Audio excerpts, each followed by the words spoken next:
Welcome back, everybody. Taking another look at the latest pack. So this is going to be the Kolors model, and Koda is my latest pack, which is a workflow collection. Obviously, we've added a few workflows. So you can see here's some of the results. Now, I'm going to take you through what this is, what I've done. If you've got the old pack, you don't need to do anything else. You just need to download the new pack and drag them in. The first one is going to be the LCM. So I just wanted to see, will it run LCM Lora weights? So we're going to be using LCM with steps 4 CFG2.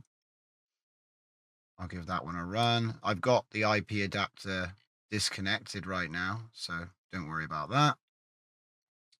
And we're going to be running a night, short red hair, realistic female focus, full body, standing, arms outstretched,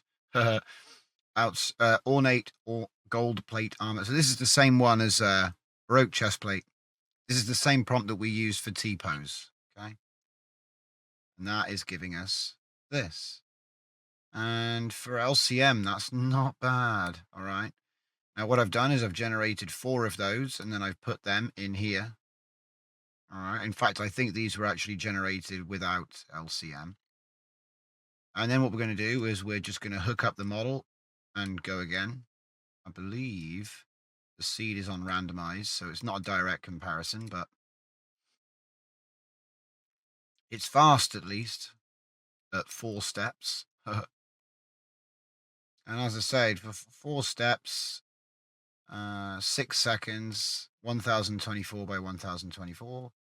And as I said, I mean, the sharpness isn't there. Essentially, I found, yes, it works, but don't bother because we can do better without LCM. I also looked into hyper because, we've got a whole bunch of hyper workflows. So for the hyper, we used EULA CFG-PP with SGM uniform, 8 steps, 1 CFG. We're using the hyper SDXL 8-step Lora.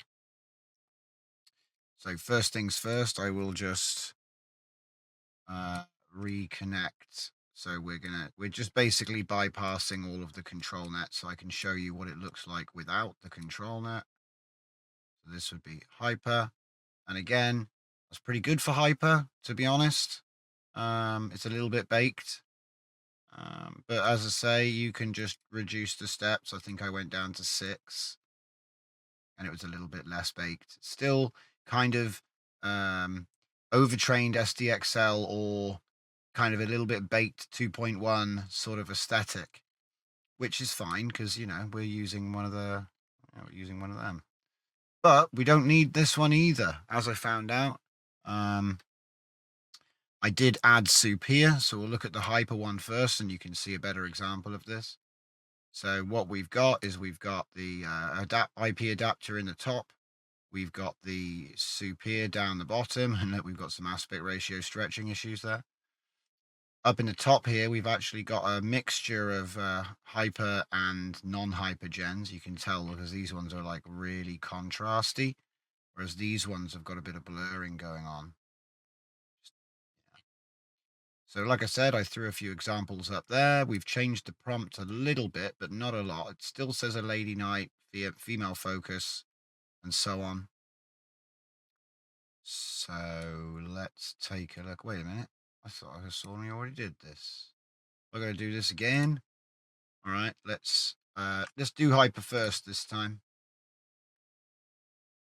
Do I want to do it without the control net? No, not control net, adapter. It's fine. So we get much better generations. I'm using style transfer at 0.7 with add for this IP adapter. And we're also doing IP adapter noise on shuffle, as I showed in the last one. And we've got a resize gate, but we keep the proportion on Lanxos. And then we get something that looks a little bit like this, which is very nice. But again, it's kind of baked. You see what I mean? The contrast, like we're going from hard white. So the contrast is very baked, and we can save that with the SUPIR. But I'm not going to waste too much. I'll let it chug away. What we're going to do is I'm just going to show you we're waiting for if there's going to be a hyper or an LCM, they're going to have to retrain it because I think that it'll be better.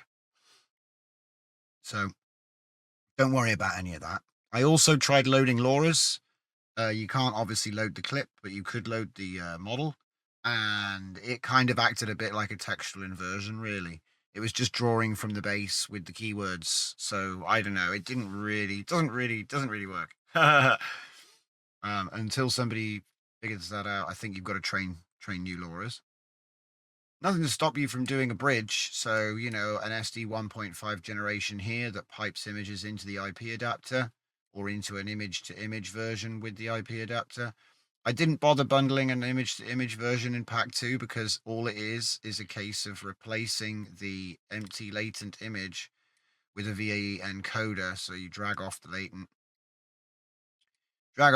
do a VAE encode, you drag that into a load image, and then you take your VAE and you plug it in. And that is how you do image to image. You obviously change the denoise to 0.75, probably what will work. I'm not going to do it right now because it's just a distraction. But I will say one thing I do recommend is plugging an aspect sizer into this. So I'm going to use mine, which is up on my GitHub. The link's in the description. But you can use whichever one you want. And so to do that, all we have to do is just convert these. Not the batch size. I don't know why I did that one. Just turn the batch size back. Hook it up. No. Hook it up. And, oh, that's not even mine. Hang on. Aspect size. See, the difference with mine is pretty much doing the exact same thing. I like how you can change the 64s to other things. Mine's built in. So if I just pick SDXL, it's going to be maximum 1 megapixel and it'll do the math for me. So I want to pick like 3 to 4. Yeah. Let's go. Okay. So that's a bit better. Oh, wait a minute. We haven't changed this thing over. So 20, 4.5, and then DPM 2M SDE GPU and Caris. And then we will cancel because it's doing upscaling, I think. Where are we? Cancel. And obviously I put switches in so you can turn off the upscaler just like normal. We've also got another switch for turning off the IP adapter, and I'll show you that in a minute. Excuse me.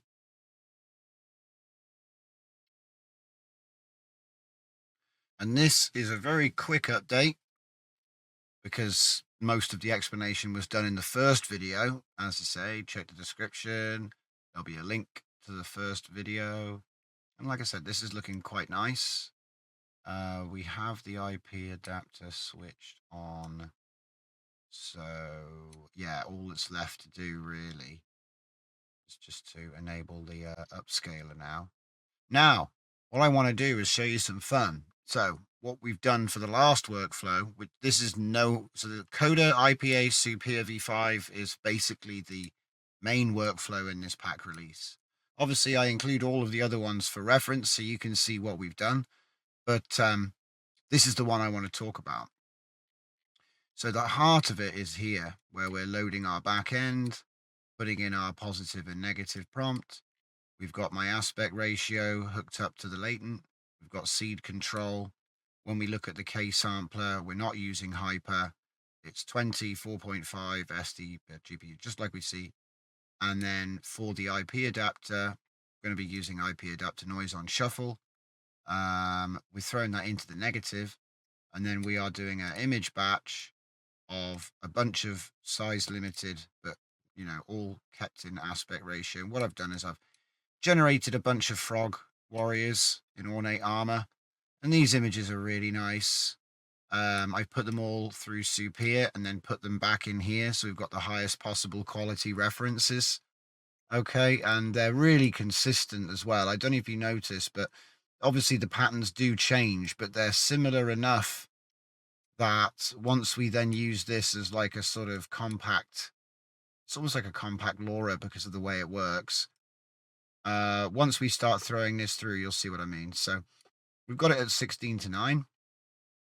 I made a few changes to the prompt. So photograph of rubble and debris from castle ruins with quite a heavy weight at dawn.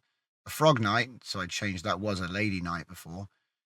Realistic depiction of heroism, anthropomorphic female focus, full body, standing, ornate gold plate armor, full, and this is to match the attention weight there. So it's a little bit because there's more armor than there is frog, but I wanted there to be more of a scene in these generations, right? Red cape, diffuse light. So I don't need surrounded by. Okay, and then from there, we've looked at the settings here, and then what else is happening? So I've showed you the control net. The reason that this isn't in there is so that when you disable control net, it pulls this through, okay, without you having to change anything. So that's the only reason. There's a reason why that's just in the air, right? Okay, so it's going to make our image.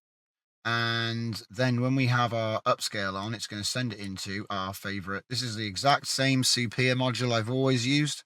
So you can load your own custom checkpoint. You can load in the Lora. Currently, this is a Hyper SDXL. Okay, because I just found this was the best way to do what we're trying to do, which is just give it a little bit of an edge. If I show you, this is the SUPIR output, right? Now, if we have a look over at the original being compared to it, as you can see, the original is good. The original's amazing, in fact. But I think, let me just actually wait a minute. Am I tripping out here?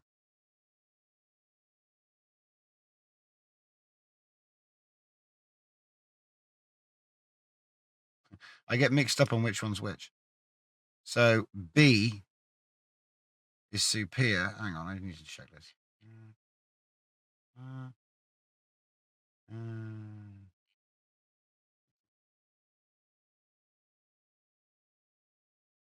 See, that's got a shine to it. It's the crisp. Have a look at this one. Yeah, that's the same one. Yeah, so I mix. I normally hook it up the other way around. I think that's why I'm getting confused. Yeah. So A, B, A. That's A. That's B. See, I'm getting so confused right now. Hang on, let me just put this here. Yeah, I'm not. I'm going to see. I send myself mad with this stuff. Okay. So yeah, for a minute there, I was like, hang on a minute, it's blurrier. It does happen. Okay, right. So that would be the output. And then this would be the SUPIR, right? So I'm correct. If you can't tell the difference because of the compression that you're watching in, this is very blurry and there's almost no surface texture. It almost looks out of focus, whereas this is very much in focus and you can see the surface texture and some sort of bloom from the contours. Anyway, right. So that's pretty much it, really. But I just wanted to sort of go through how I actually did this because it was super easy.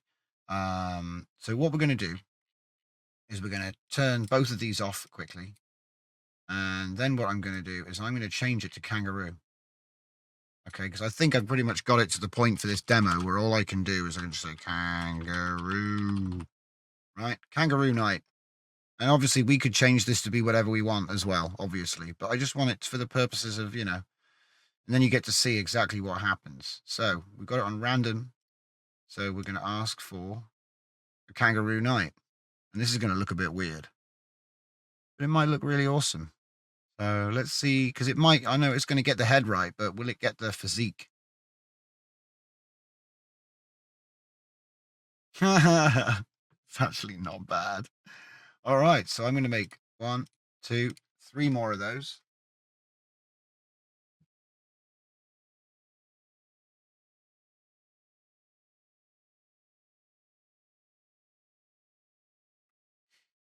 Okay, and the difference in this is before I was doing very tight close-ups when I trained it. So this time they're going to be, even smaller, right?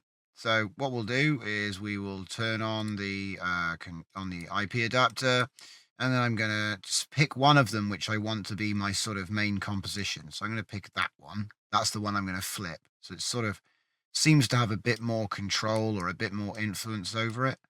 And I'll throw the rest in. All right, simple. And then what we're going to do is we're going to run a test. Now, it might be that he gets even smaller. I don't know. He might get further away. He might stay in that sort of position. It's about the same. Okay. All right. So let's make a couple of these. And you can save a bit of time by making them in the small mode like this. And then when you see one that you like the look of, like say I'm thinking, oh, this one's pretty cool. Just drag it straight back into itself. Open up the soup here.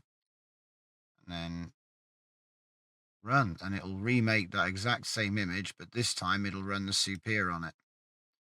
Okay. And then obviously you could just carry on from there, really. You can generate more images. You can add more as well. There's nothing to stop you from duplicating the resizer and the load and then just adding more. You can also add them as weights. You can also convert these into embeds. So if you find you're using a particular character, say this was my key art for my Kangaroo Knight, I could save that as an embed called Kangaroo Knight. And then in future generations, rather than actually computing this all again, I can just load the embed. And we've shown that in Trio with the IP adapter version 2 demo videos, but I'm sure we'll end up showing it again in a future video for Koda. All right. So it's likely that we're going to end up getting like some optimizations. We're probably going to get like proper high-speed Loras for this model, I hope. Who knows? It's a very cool model. It's probably one of the best base models I've actually looked at. I don't know, there's just something really nice about how it responds to the prompt. Like all I had to do was change lady to frog. I've got a whole bunch of others like, owls and all kinds of weird stuff, which is pretty cool.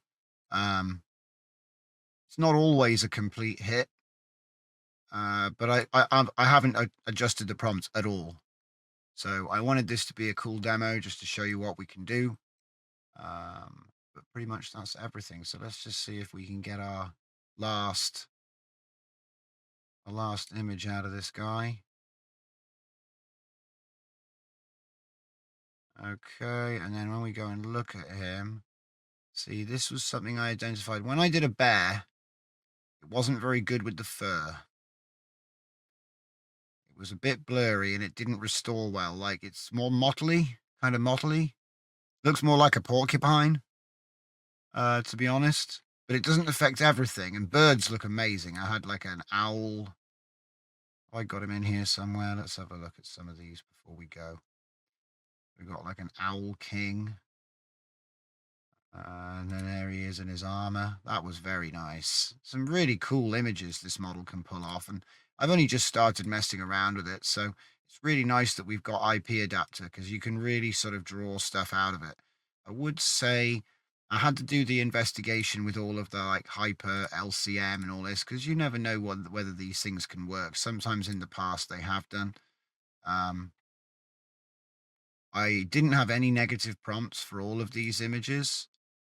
In the end, I did add the negative prompt of toy because I thought, it was then it stopped looking quite so plasticky, started looking a bit more lifelike.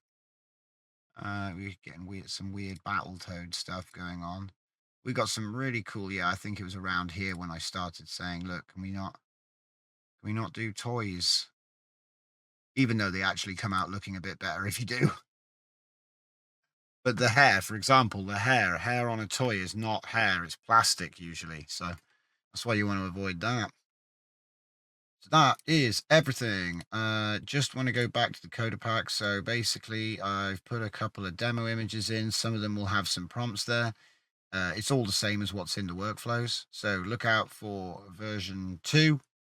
And that is just about everything I've got for you. So thank you very much for watching, and I will see you next time. So, memberships are here. I've added donator and member. The donator membership is just you want to support the channel, help us grow. Member, you're going to get some exclusive video access. So some of the deep dive education stuff I've been doing, there'll be more of that. There's always going to be the same content on the channel that we've always had, but this allows me to do some live shows in future. So look out for the upcoming date, and check out the join now button for more information. Back to the video.